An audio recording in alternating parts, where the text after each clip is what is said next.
gente olha para tantos casos, né, como a própria China ou inúmeros lugares, né, que pessoas são impedidas por vários motivos de se reunirem, né?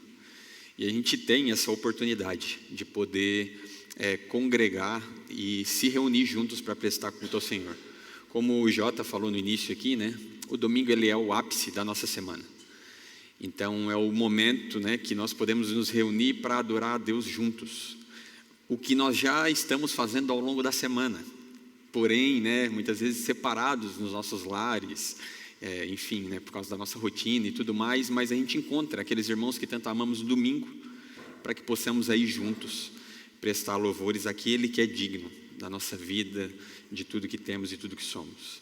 E a gente precisa, irmãos, constantemente nos lembrar disso, porque a verdade é que a gente se acostuma com o que é bom.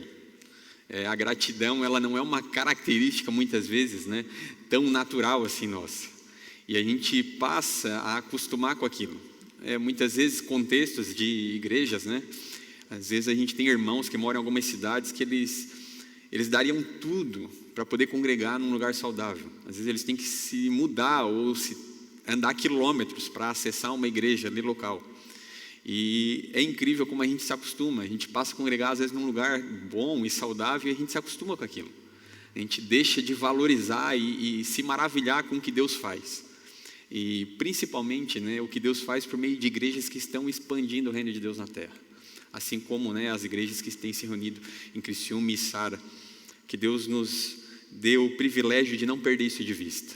De alegrar, né, se alegrar com o que Deus está fazendo e fazer parte disso também do que Deus está fazendo. Amém? Irmãos, vamos dar início à nossa penúltima mensagem em Colossenses. Estamos terminando a nossa série, essa série que foi maravilhosa. A carta que amo muito e acredito que falou muito ao nosso coração, como falou ao meu também. Colossenses capítulo 3, versículo 18. Nós vamos ler até o capítulo 4, versículo 1. Título da mensagem: Jesus, o Senhor da casa. Colossenses capítulo 3, versículos 18 até o capítulo 4, versículo 1.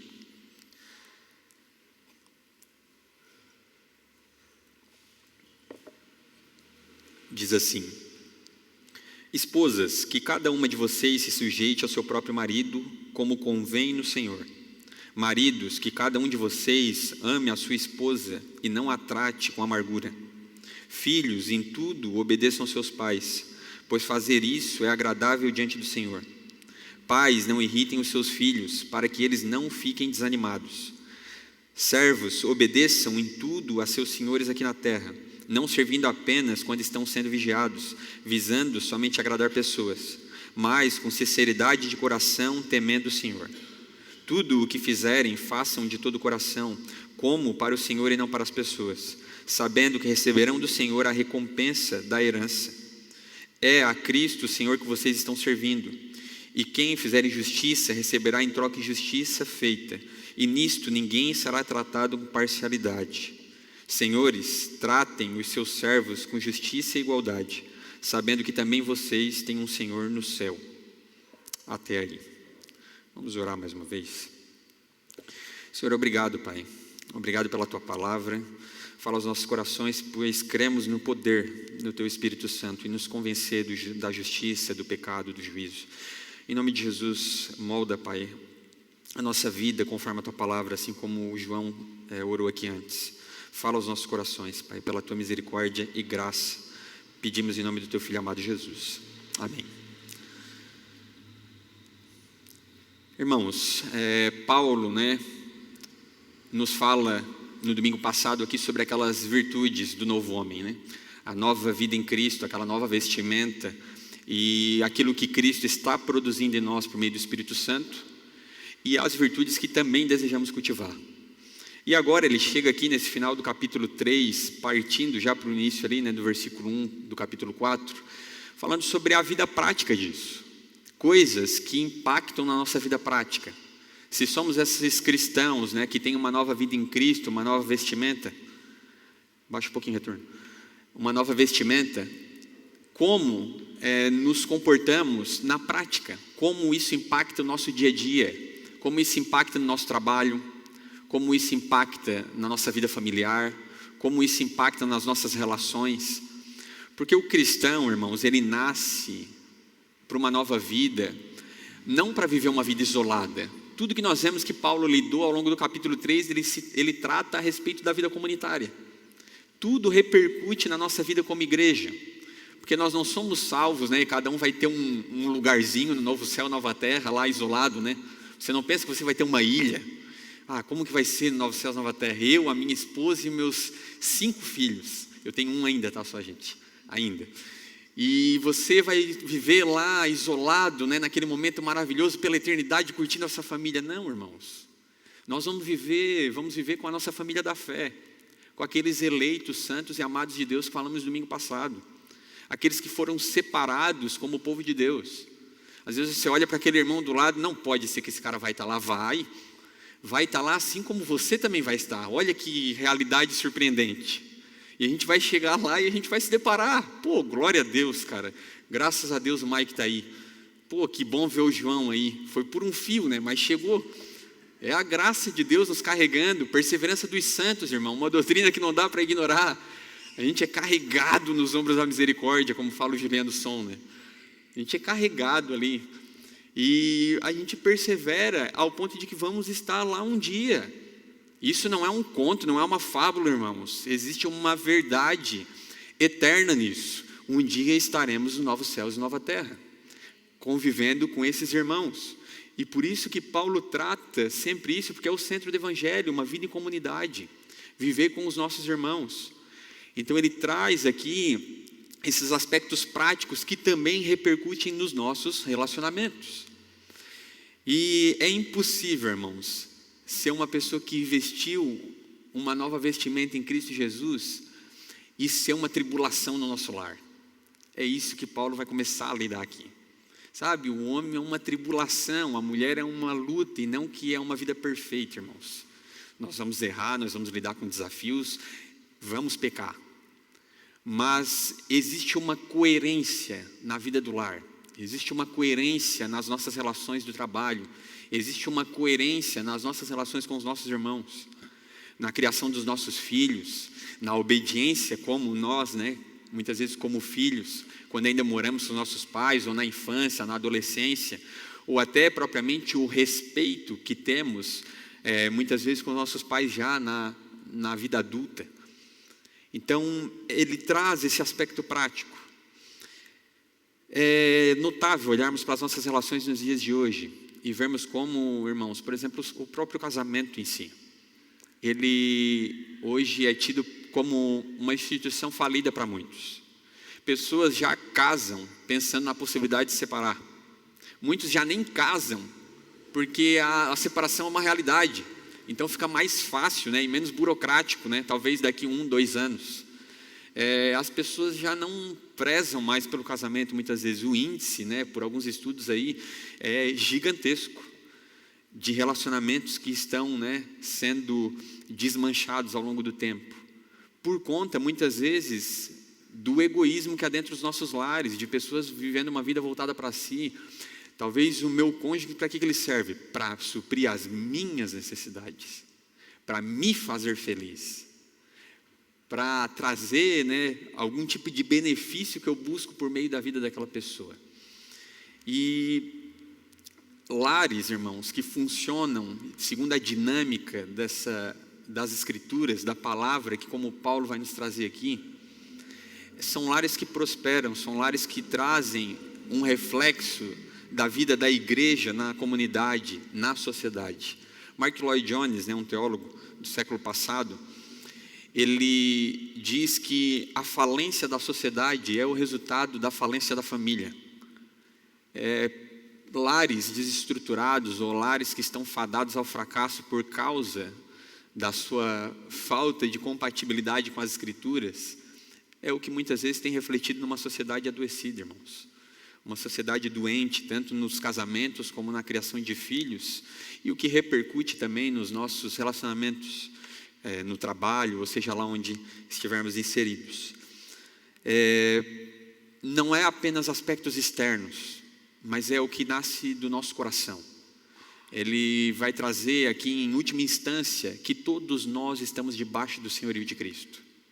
Ninguém vive sem um Senhor sobre si. E provavelmente, o que fala o nosso coração é que um coração que não se submete ao senhorio de Cristo, logo vive para si mesmo. Logo vamos chegar a um ponto de repercutir nas nossas relações. E depois que Paulo apresenta esse evangelho, que repercute na nossa vida, em torno de frutos, ele vai trazer aqui um evangelho que muda a nossa vida dentro de casa, que muda a nossa vida dentro dos relacionamentos e que muda a nossa vida dentro do trabalho. Amém? Capítulo 3, versículo 18, a submissão da esposa ao marido. Esposas, que cada uma de vocês se sujeite a seu próprio marido como convém no Senhor. Algumas traduções como a Ara, vai trazer ali a palavra submissão.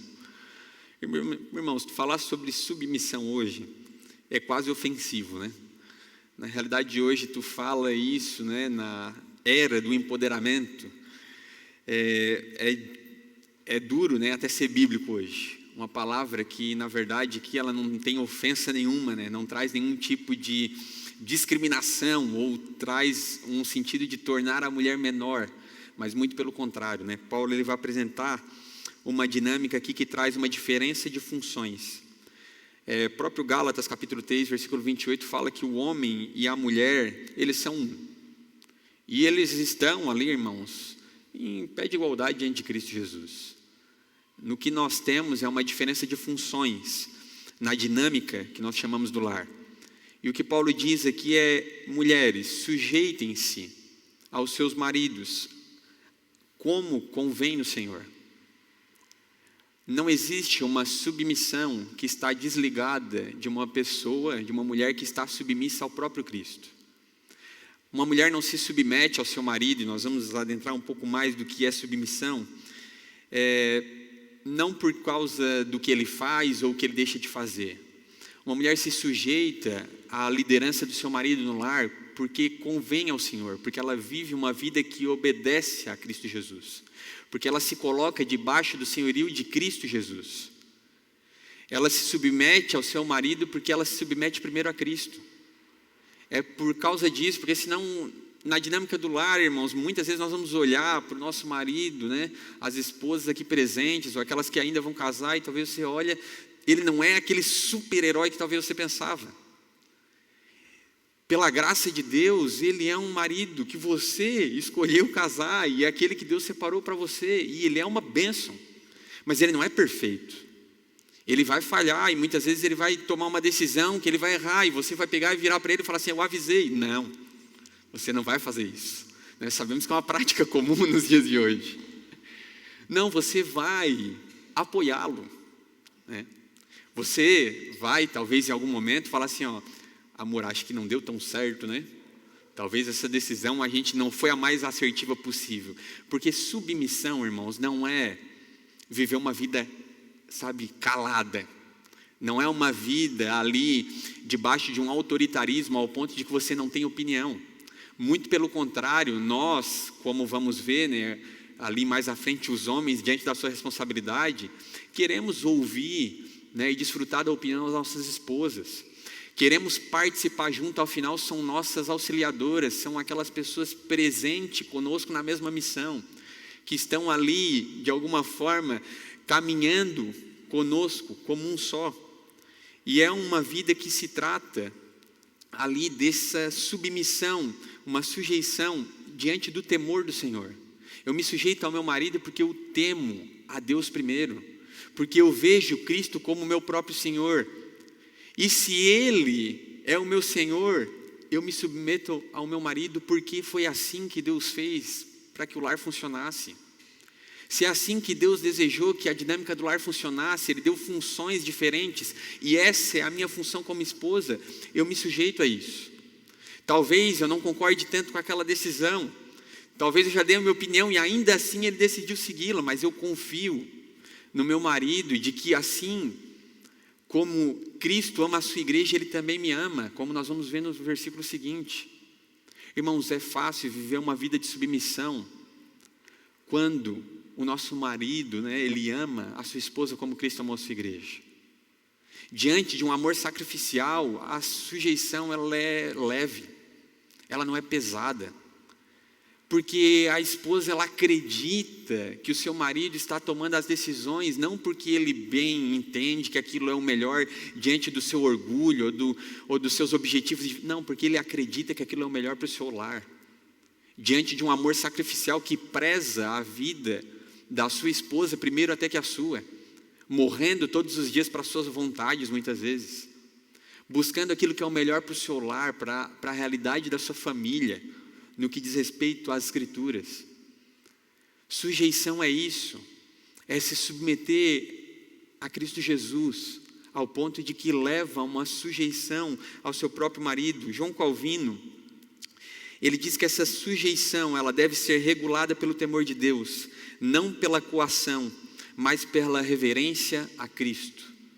Irmãos, não é coação, não é pressão, não é aqui no meu lar eu que mando, né? Aqui a coisa é assim. Eu não sou bundão igual esses homens que tu vê por aí. Vai ser do meu jeito, vai ser da minha forma. Ou alterar a voz ou qualquer coisa do tipo, achando que é por meio disso, né, que existe algum tipo de submissão.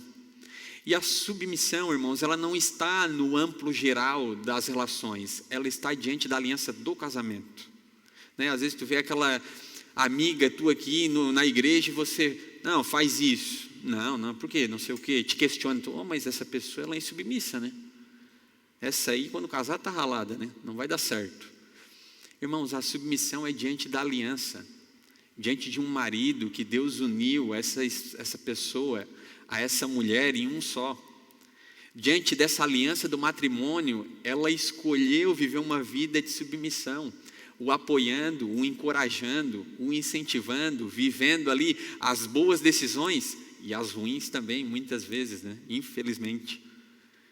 Mas é não uma submissão só diante de tudo que vai dar certo. É uma submissão dizendo, como se nós pudéssemos dizer, estamos juntos nisso. Eu já trouxe a minha opinião, eu estou te apoiando, e se não der certo, eu estarei te apoiando também. É zelar pela liderança do lar, como a própria Escritura diz, como convém no Senhor. A submissão da esposa não nasce primeiro no marido, mas na sua relação com Cristo. Portanto, sempre que as minhas decisões no meu lar, elas entram em conflito com a Escritura, ao ponto de eu conduzir meu lar para o pecado, a minha esposa ela não é obrigada a submeter a minha liderança. Muito pelo contrário, ela deve se opor em alguma medida a isso. Procurar talvez um tipo de ajuda, ela tem que me confrontar e dizer, não, tu vai levar a gente para o buraco. Que decisão que tu tem tomado, isso não é segundo Cristo, isso não é segundo as Escrituras. É uma submissão cega, irmãos. Não é uma submissão irracional, mas é uma submissão de cooperação fiel. Não é ausência de opinião, é caminhar junto, sob uma liderança, que veremos nos próximos capítulos, ali versículos na verdade, que é debaixo de um amor sacrificial.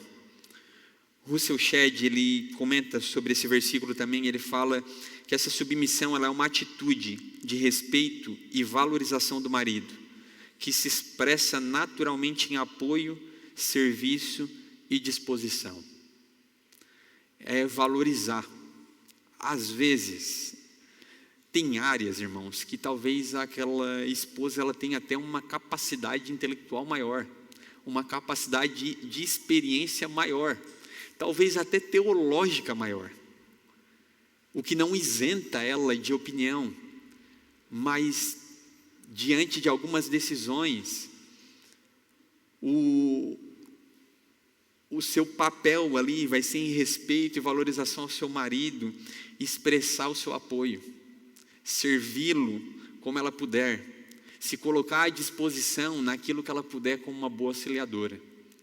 Mesmo que talvez, né, ela tenha algumas desconfianças em relação àquela decisão, se vai dar certo ou não, se aquilo é o melhor para o seu lar ou não, porque nós temos opiniões. Se nós pegarmos aqui um assunto, talvez muitos vão ter uma diferenciação absurda aqui nas suas opiniões a respeito de criação de filhos, por exemplo. Às vezes estamos na dinâmica do nosso lar lá e você fala, não, isso aqui é o melhor a fazer para esse menino. Eu tenho que criar, vamos criar dessa maneira, eu vou corrigir ele dessa maneira. Talvez você não concorde tanto, mas talvez é uma decisão que vocês decidiram tomar. E a submissão é isso. Às vezes nós olhamos para as Escrituras e confessionalmente talvez não falamos, mas não queremos concordar com muita coisa, né? Às vezes ela é dura, às vezes ela rasga o nosso coração. Vemos muitas vezes ali como ela lida com os relacionamentos e talvez a gente não quer levar ela tão a sério, mas a gente se submete a Cristo, por causa que Ele é o Senhor sobre nós, e a esposa se submete a seu marido como convém, diante do Senhor. No mundo, muitas vezes a submissão é vista como fraqueza, irmãos, como perda de identidade. Pô, o que aconteceu com essa mulher que se anulou, era tão, sabe, ela era uma mulher maravilha antes de casar. Olha o que aconteceu com ela, o que esse cara fez com essa mulher, né? Mas o Evangelho é a expressão de identidade em Cristo. Uma mulher que apoia, uma mulher que serve, uma mulher que ama o seu marido, que o encoraja e que se submete diante da sua liderança, é uma identidade bem fundamentada em Cristo, irmãos. É o inverso, muitas vezes, da cultura que nós vemos hoje. Então a pergunta, ela começa no coração. Se Cristo governa a sua vida, mulher, logo submeta-se ao seu marido, assim como nós, no final vamos ver, nos últimos versículos ali, todos nós se submetemos a Cristo Jesus. Não existe vida cristã madura que não se manifesta nos relacionamentos mais próximos. O lar é o primeiro lugar onde o Evangelho precisa ser vivido. Se não vivemos o Evangelho na prática do lar, irmãos, falhamos aí fora. Não adianta a gente ter sucesso no trabalho. Não adianta a gente ter sucesso nos relacionamentos com os nossos amigos. Né? Aquele tipo de pessoa de mulher ou homem também, que você olha para nós e, pô, esse cara é fantástico, né? Olha que, pô, não existe um cara mais legal que esse. Sabe, é a melhor amiga para todos, mas talvez não é a melhor amiga ou amigo dentro do lar. O primeiro aspecto do Evangelho que deve transformar dentro dos nossos relacionamentos e comportamentos deve ser a nossa casa, irmãos. E diante dessa submissão, nenhuma mulher é chamada, como falei, a se submeter ao pecado. Se a liderança conduz para longe de Deus, a fidelidade a Cristo vem primeiro. Oponha-se a isso. Amém? Versículo 19, maridos, né, para aqueles que achavam que não ia chegar a nossa vez, ela chegou e ela é um pouco dura, irmãos. Maridos, que cada um de vocês ame a sua esposa e não a trate com amargura. Irmãos, essa palavra amor aqui, ela é o amor mesmo, aquele que vem da palavra grega agapau, o amor sacrificial. É o amor segundo Cristo ama a sua igreja. E às vezes a gente acha, né, que amar é talvez suprir ali, não, mas eu trabalho, né, eu boto aqui a comida no lar, eu faço isso, chego cansado em casa, quero sentar, né, ver o meu jogo da Champions e que não me incomoda, né, não me incomoda que eu já fiz o meu papel do dia, né, existe um teólogo, né, o Piper, que ele fala que a hora que tu chegou em casa que começou a tua missão. Chega em casa, tu ainda vai dar atenção para os teus filhos, tu ainda vai dar atenção para tua esposa, e vai chegar no final do dia, tu está só o caco do bagaço, mas tu está realizado e satisfeito, porque é isso que nós fazemos. O amor sacrificial é como Cristo nos amou, e isso eleva a régua demais, irmãos. A gente olha para como Cristo ama a sua igreja, a gente olha para como Cristo ele lida com a sua noiva. É assim que nós devemos amar as nossas esposas. É esse tipo de modelo, é esse tipo de régua que nós queremos almejar e buscar. Esse amor sacrificial é aquele que se importa com a nossa esposa antes de nós mesmos. Quantas vezes, irmãos, lidamos com dilemas, que olhamos para a nossa realidade do lar e a gente é extremamente egoísta. Eu lembro que bem no início da minha conversão, eu fui, né, sendo transformado pouco a pouco, mas era extremamente arrogante, orgulhoso.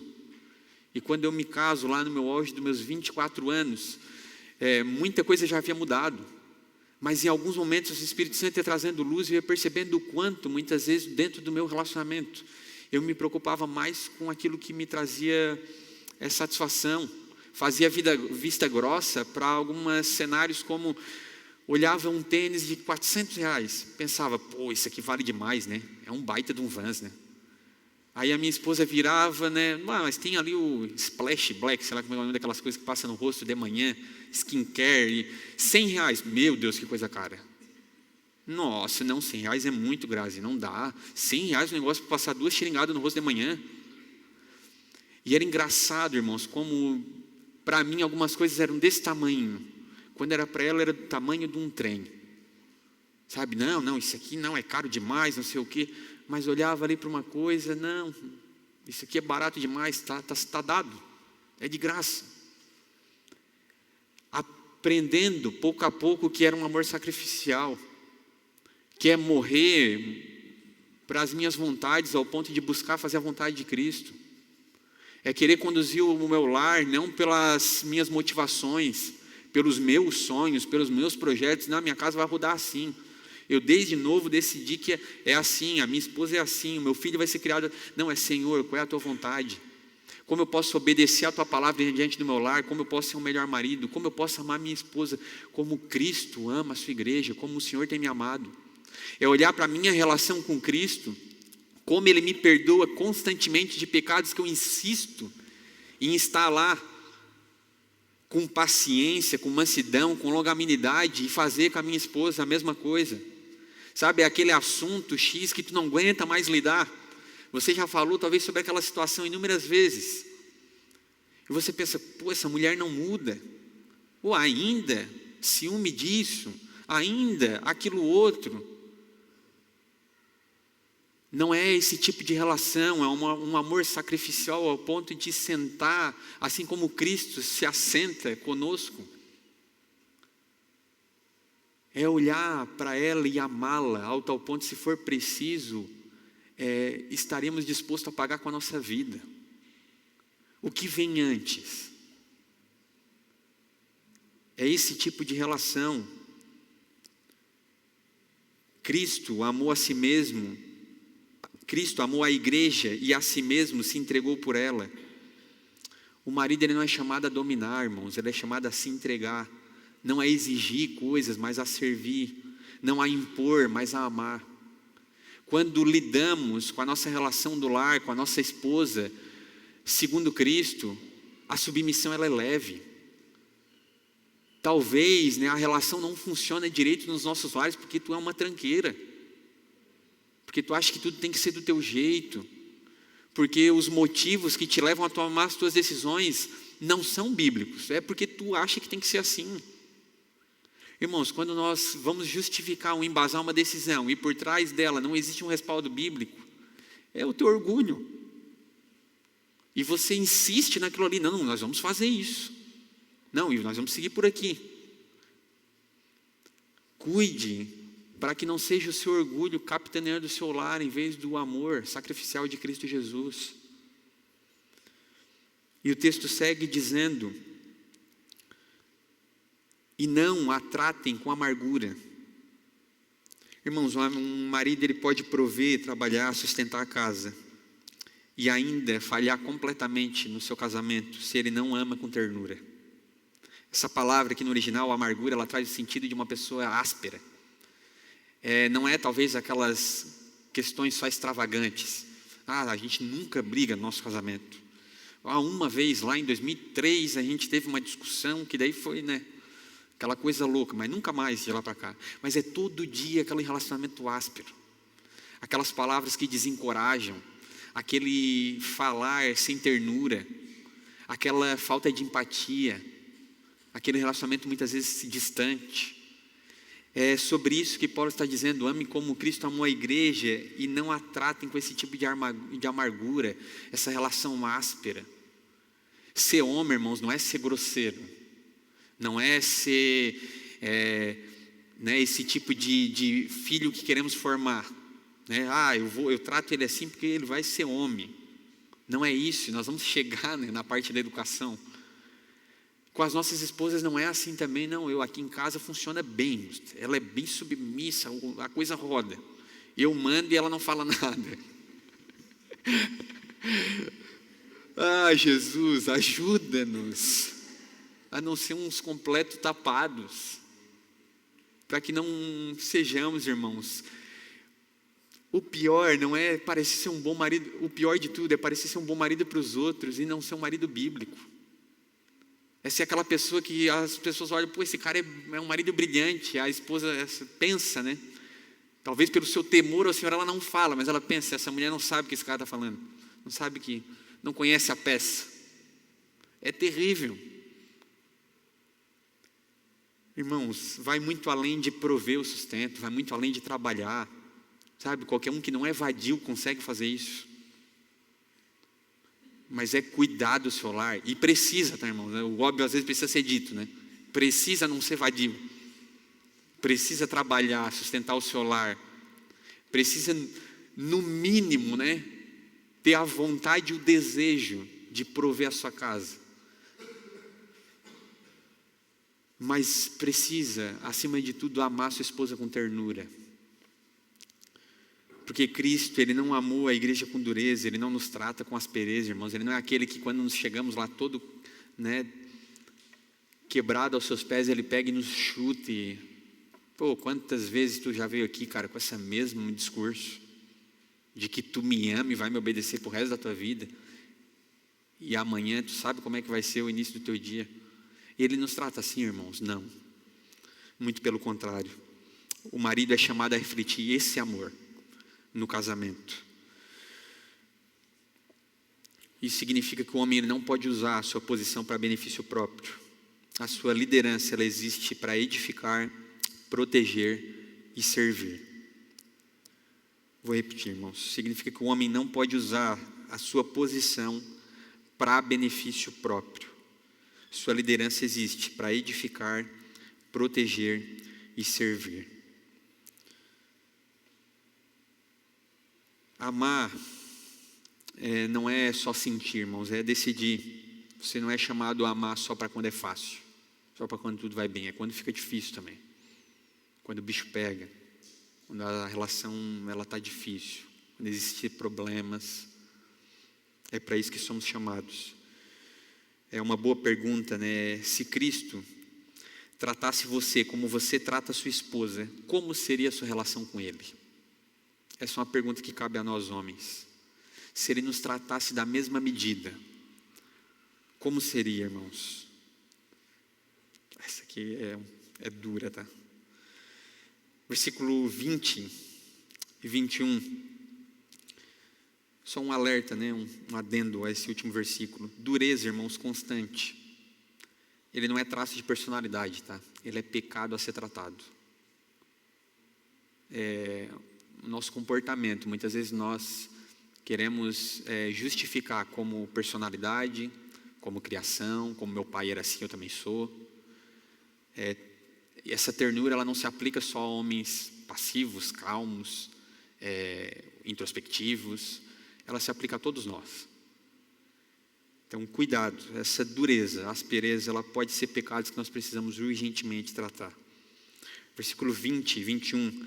Filhos, em tudo obedeçam seus pais, pois fazer isso é agradável diante do Senhor. Pais, não irritem os seus filhos, para que eles não fiquem desanimados. Paulo aqui, ele volta agora à sua relação, né? Após lidar entre marido e mulher, ele volta à sua relação sobre os filhos. E aplicando o evangelho à educação no lar. Ele começa com: filhos, em tudo obedeçam seus pais. Em tudo não significa perfeição absoluta, mas uma submissão a respeito dos pais. Essa palavra no original aqui, sobre essa educação, né, esses filhos aqui, ela é principalmente filhos na infância e adolescência que estão sendo formados nessa dinâmica do lar. A gente vai lembrar, talvez alguns aqui um pouco menos, né, da nossa infância, da nossa adolescência, a época que convivíamos com os nossos pais, ou alguns ainda que talvez moram com seus pais. Nós devemos a eles obediência, submissão A mesma palavra ali que traz sobre aquela submissão da esposa aqui, sobre sermos submissos, obedientes aos nossos pais. Aquela obediência como quem presta contas, como quem sabe que eles são uma autoridade sobre nós, como pessoas que Deus, na sua soberania, separou para que fossem os nossos pais, para que fossem as pessoas responsáveis pela nossa educação. Essa obediência, ela leva em consideração a autoridade que eles são. Para as pessoas, né, que estão já mais velhas e chegam à fase adulta, essa não é uma obediência cega, irmãos. Não é o teu pai te fala, né, porque você mora com ele, a partir de hoje você não vai mais ao culto. Você pede, não, eu preciso honrar os meus pais, como diz o mandamento 5. Não é esse tipo de honra, não é esse tipo de obediência.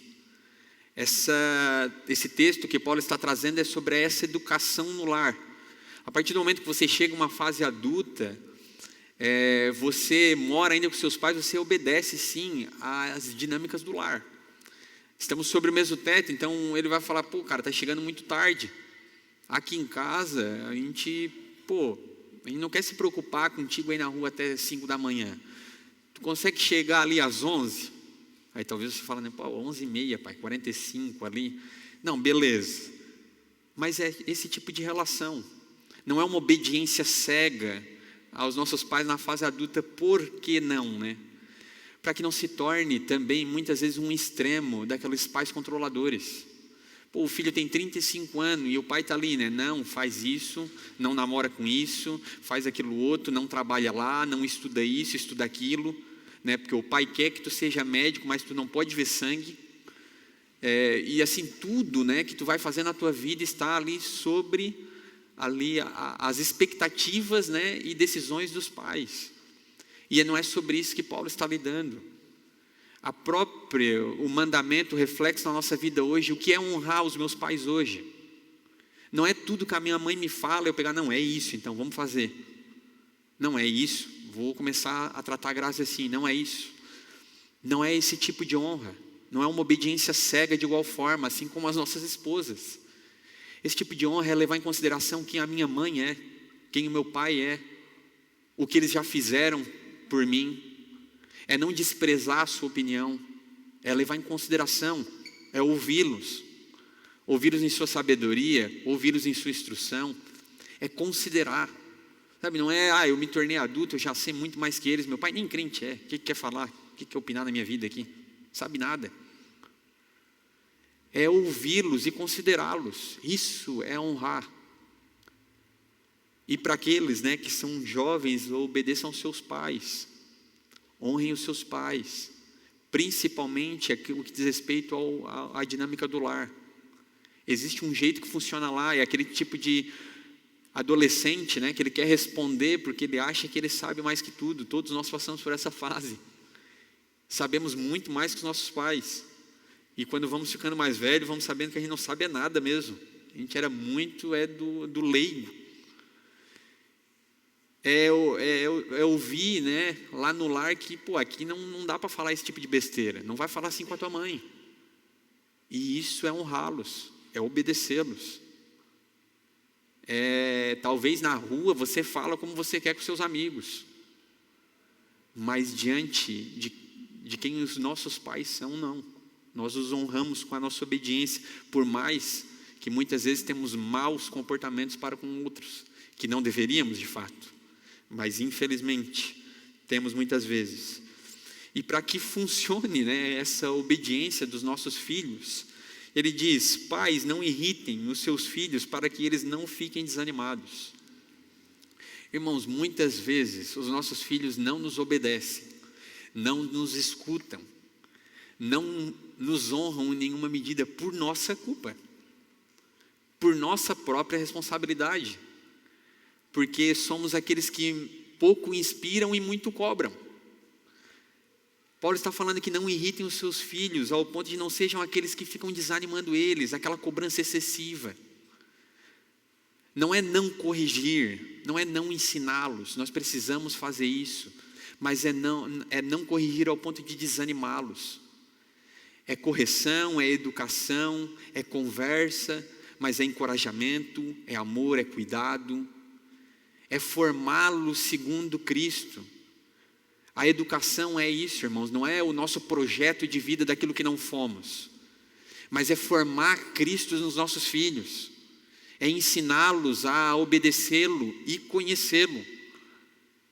Esse é o nosso objetivo como pais. Então, para que nós possamos ensinar os nossos filhos no caminho do Senhor e educá-los conforme as Escrituras, que possamos não ser uma pessoa que os irrita, aquela exigência sem afeto, correção sem nenhum tipo de graça, aquela cobrança sem encorajamento, sabe, rápido para, não isso, não aquilo, não faz, é aquela coisa toda. A gente muito severo às vezes, crendo que isso é educação. Também é educação corrigi-los, mas assim como nós vemos ali aquele traço da ternura com os nossos filhos também, os amando, ao ponto de que nós possamos ser pessoas que apontam para Cristo, do que aqueles que os desencorajam nisso, para que eles não olhem para nós e pensem assim: meu Deus, eu nunca vou seguir esse mesmo Jesus do meu pai. Se a transformação que há em Cristo Jesus fez ele ser esse pai que me cria dessa maneira, para que eu vou seguir o mesmo Cristo? O cara é uma tribulação, a mãe é tudo, incomoda para tudo. Eu não estou dizendo aquela incomodação de quando a gente é criança, ai, pai, tu é chato, não, tu só incomoda. Não, pai, não, eu não gosto de ti, eu não vou te amar mais. Não é isso, irmãos. Mas a gente sabe, muitas vezes, quando, dado as circunstâncias dos dias de hoje, muitas vezes não somos presentes. Queremos cobrar, mas não tiramos um tempo para ouvi-los, para conversar, para brincar, para aconselhá-los, encorajá-los a olhar para nós como um ótimo e excelente amigo, ao ponto de eles compartilharem dos seus problemas, das suas dificuldades, e não lá com o amigo do colégio, mais do que conosco. É esse tipo de coisa. Não irritá-los ou não desencorajá-los ao ponto de que eles não vejam em nós pessoas nas quais eles possam confiar e se relacionar ao ponto de sermos talvez os melhores amigos. É o teu filho virar para ti: pô, pai, tu é meu amigão, cara.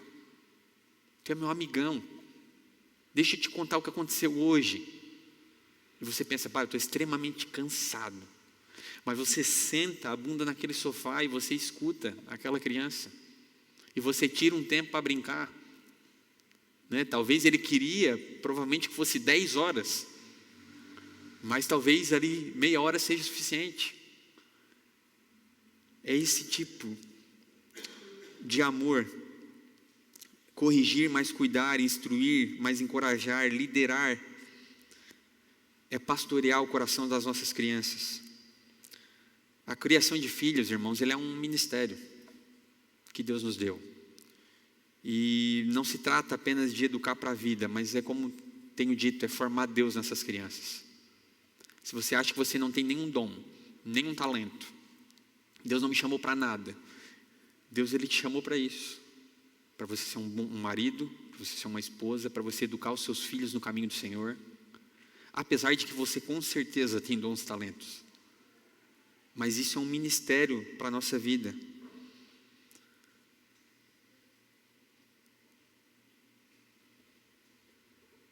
Versículos 22 ao 4:1, nosso bloco final. Os relacionamentos no trabalho e na vida. Estamos juntos até aqui, irmãos? Amém? Servos, obedeçam em tudo aos seus senhores aqui na terra, não servindo apenas quando estão sendo vigiados, visando somente agradar pessoas, mas com sinceridade de coração, temendo o Senhor. Tudo o que fizerem, façam de todo o coração, como para o Senhor e não para as pessoas, sabendo que receberão do Senhor a recompensa da herança.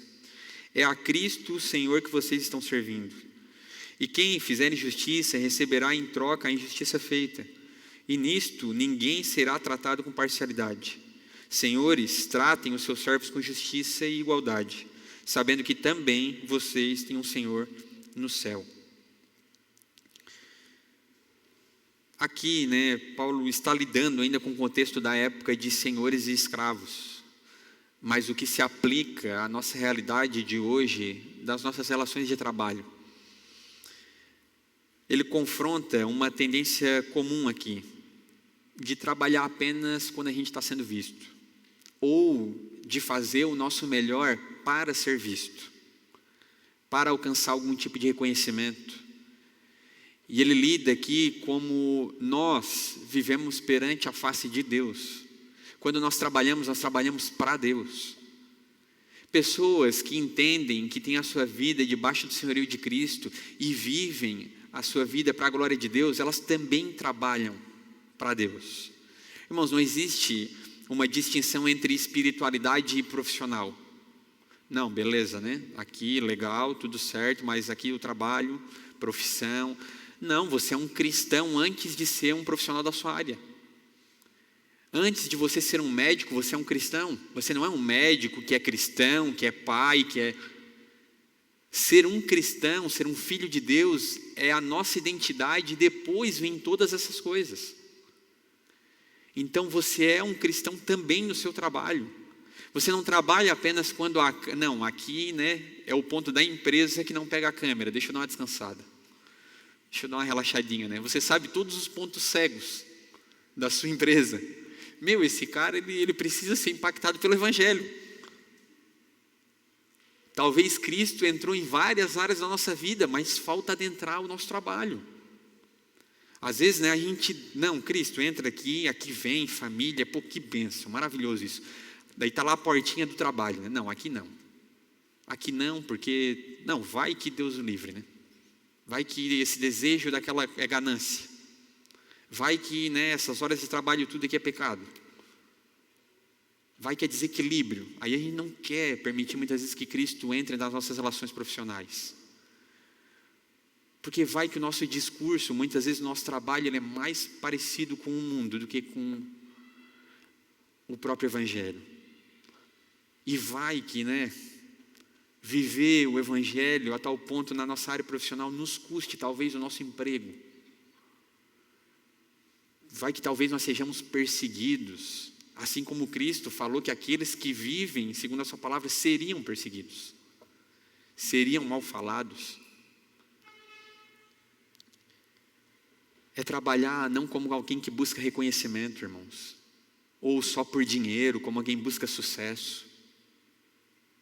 É trabalhar como quem trabalha para Deus. Você faz o seu melhor não porque aquilo vai te render apenas uma boa oportunidade. Você trabalha como quem trabalha para o próprio Cristo Jesus, quem vive perante a sua face. Talvez aquilo te renda uma boa carreira, mas talvez aquilo não te renda.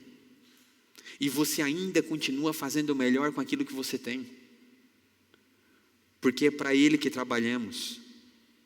Tudo aquilo que fizerem, façam de todo o coração, como para o Senhor e não para as pessoas. Não importa a função que exercemos, não importa o reconhecimento que temos, não importa quem está olhando. Muitas vezes você vai olhar para o seu trabalho e você pensa, pô, mas eu sou muito pouco reconhecido, cara. Essa empresa aqui, os caras são uns canalha, só querem explorar as pessoas, e você ainda continua dando o seu melhor. Talvez vai abrir um momento ali que você precisa procurar um novo emprego, talvez você precise se capacitar profissionalmente, mas enquanto você está lá, você trabalha como quem trabalha para Cristo. Você faz o seu melhor não porque o seu patrão é gente boa, não porque ele vai te dar um aumento, porque você trabalha para Cristo. Essa é o tipo de relação que temos nos nossos trabalhos. E Paulo fala, porque sabendo que receberão do Senhor a recompensa da herança, e é a Cristo, o Senhor, que vocês estão servindo. Existe uma recompensa que vem do próprio Deus. Nós fazemos para Ele. É Ele que queremos agradar. É a Ele que queremos fazer glorificado, trazer glória, trazer honra. E para que as pessoas vejam em nós isso, irmãos. É que o teu patrão, ele olha para ti e fala, mas cara, esse cara trabalha bem, hein, cara. E nós pagamos aqui uma mixaria, né? Uma miséria. Esse cara, no mínimo, ele é maluco. Ao ponto de, né, inúmeros testemunhos, muitas vezes, que nós ouvimos. Meu irmão, como é que tu é diferente? E vem as pessoas e perguntam, se questionam, por que essa pessoa é assim? Ao ponto de que nós possamos falar da razão da nossa fé, compartilhar daquilo que cremos e o quanto aquilo impacta na nossa vida, do cotidiano e do nosso trabalho. Irmãos, saber que trabalhamos para Cristo nos liberta da validação humana. A gente busca constantemente ser validado, sabe, aquele elogio. Essa semana eu estou bem desanimado, fiz aquele trabalho lá, ficou tinindo, ficou top. Meu chefe veio aqui e falou com o cara lá que, o cara é péssimo, ou o cara trabalha bem demais. E nunca me deu um elogio, cara. Essa busca pela validação humana. Aqueles que trabalham para Cristo deixam de viver sobre essa escravidão. Entendem que faz o seu melhor para aquele que está vendo todas as coisas. E quem fizer injustiça receberá em troca a injustiça feita, e nisto ninguém será tratado com parcialidade. Irmãos, todos aqueles que lideram, seja na igreja, seja no trabalho, exercem algum tipo de liderança, eles não escaparão dos olhos de Deus. Aqueles que agem com injustiça, em troca receberão injustiça. Ninguém será tratado com parcialidade. O que Paulo está dizendo aqui é que Deus é justo. As nossas relações, muitas vezes nós lidamos com uma maneira, com as pessoas de um jeito que nós não gostaríamos que lidasse conosco, achando que isso muitas vezes passa em branco. É tipo aquela pessoa, sabe, né? Talvez você aqui seja aquele que todo mundo pensa, né, na empresa, meu Deus, se der poder para esse aí, nós estamos mortos. É aquele que não dá para dar. E daí você vira, né, aquele gestor do setor, e é o terror dos ímpios lá. E não pela pregação do evangelho, mas porque você é terrível de trabalhar. Ele não tratará com parcialidade, irmãos. Deus é um Deus de justiça, e Ele fará a justiça. Senhores, tratem seus servos com justiça e igualdade, sabendo que vocês também têm um Senhor no céu. Irmão, seja qual for a relação de marido, de esposa, de filhos, de empregado, de senhor, todos nós estamos debaixo do senhorio de Cristo. Todos nós prestaremos conta um dia. Todos nós receberemos a recompensa devida um dia. Seja qual for a relação, todos nós correspondemos a isso. Servimos, obedecemos, amamos, sabendo que estamos debaixo desse mesmo Senhor. Não vivamos um evangelho incoerente. Paulo ele finaliza o capítulo 3 e o início do 4 trazendo essa realidade para nós. Se o evangelho mudou a nossa vida, ele repercute nas nossas relações. Ele está na nossa família, ele está no trabalho, ele está na criação de filhos. Se o evangelho não adentrou os nossos lares ainda, precisamos rever a nossa vida. Precisamos urgentemente reorganizar a nossa realidade. Buscar no Senhor uma mudança das nossas relações. Senhor, eu olho para a palavra que eu estou distante demais. Isso aqui está errado. Traz luz sobre a minha vida, e você passa a olhar um monte de coisa que você faz, a forma como você fala com seus filhos, a forma como você lida com as pessoas no trabalho. E não é apenas uma conclusão, não, realmente, né? Eu sou terrível mesmo. Não, é mudança. É mudança de postura, de atitude. É chegar nessa semana e, cara, eu preciso amar a minha esposa como Cristo ama a sua igreja. E diante daquela primeira situação que acontece, que você vai agir naquele método, naquele movimento padrão, né, que você sempre faz, você age diferente. Diante do seu filho, a mesma coisa. Diante do seu trabalho, a mesma coisa. A forma como você trabalha mostra quem governa o seu coração. Pergunte a si mesmo: você trabalha bem apenas quando estão vendo? Ou trabalha com excelência mesmo quando ninguém vê?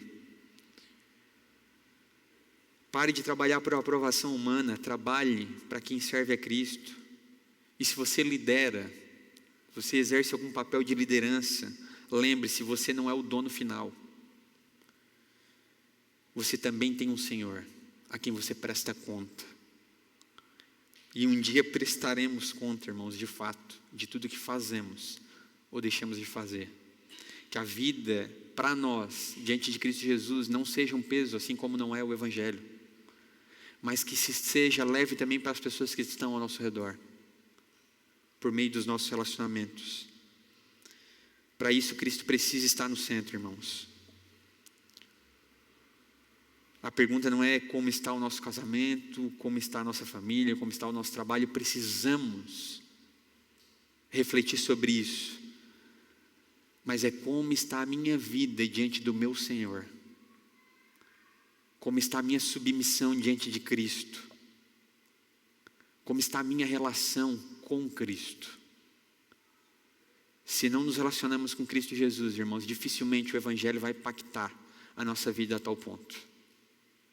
Que possamos não viver um Evangelho nominal, não apenas o Evangelho de vir à igreja todos os domingos, e nada fazer diferença no nosso dia.